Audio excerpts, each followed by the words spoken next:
తెలుగు వారి #1 choice Telugu matrimony. ప్రమాదానికి గురైన విమానానికి సకాలంలో మెయింటెనెన్స్. 2023 జూన్లో సమగ్ర తనిఖీ చేపట్టినట్లు రికార్డులు. విమానం కుడి ఇంజన్కి 2025 మార్చిలో మరమ్మతులు. చంద్రబాబు తలుచుకుంటే వక్ఫ్ సవరణ చట్టం ఆగిపోతుంది. బిల్లుకి మద్దతు ఇవ్వడంతో లోకేష్ రాజకీయ జీవితానికి ముగింపు. అసదుద్దీన్ ఓవైసీ కీలక వ్యాఖ్యలు. నాపై ఆరోపణలు రుజువు చేయలేదు, సమయం లేదు మిత్రమా, శరణమా లేక న్యాయ సమరమా? న్యాయపరమైన చర్యలకు జగన్ సిద్ధంగా ఉండాలన్న లోకేష్. పొగాకు రైతుల సమస్యలపై బాబు ఫోకస్. ఇవాళ కేంద్ర మంత్రి పీయూష్తో లంచ్ మీటింగ్. తర్వాత గుంటూరు టొబాకో బోర్డుకు వెళ్లనున్న గోయల్. తెలంగాణలో 26 మెడికల్ కాలేజీల మనుగడ ప్రశ్నార్థకం.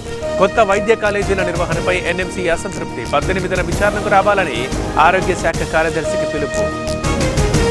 సినీ పరిశ్రమకు ఏం కావాలో చెప్పండి, అవసరమైన సహకారం పూర్తిగా అందిస్తా. టాలీవుడ్ డెవలప్మెంట్కి కట్టుబడి ఉన్నామన్న Revanth. America, China, Japan, South కొరియాతోనే పోటీ. $3 ట్రిలియన్ ఎకానమీగా తెలంగాణ 2047 నాటికి సాధిస్తామన్న రేవంత్. చంద్రబాబుతో సినీ ప్రముఖుల భేటీ వాయిదా. సినీ పెద్దలు అందుబాటులో లేకపోవడంతో రద్దు. నటుల బిజీ షూటింగ్ షెడ్యూల్సే కారణం. Eluri Sambasivarao Telegram account hack. IT నిపుణులకు క్యాంప్ ఆఫీస్ వర్గాల సమాచారం. టెలిగ్రామ్లో వచ్చే సందేశాలకు స్పందించవద్దని సూచన. కర్నూలు జిల్లాలో రేషన్ బియ్యం పట్టివేత. మొదట 1800 బస్తాలు సీజ్, ఆ తర్వాత 90% మాయం చేసిన అధికారులు. నోయిడాలో భారీ అగ్ని ప్రమాదం. పెయింట్ ఫ్యాక్టరీలో చెలరేగిన మంటలు. లక్షల రూపాయల ఆస్తి నష్టం. ఉమ్మయ్య జిల్లాలో 6 దొంగల అరెస్ట్. నగదు, ఆభరణాలు స్వాధీనం. పట్టుబడ్డ వారిపై 6 చోరీ కేసులున్నట్లు గుర్తింపు. బంగాళాఖాతంలో ఉపరితల ఆవర్తనం. ఏపీ, తెలంగాణలకు వర్ష సూచన.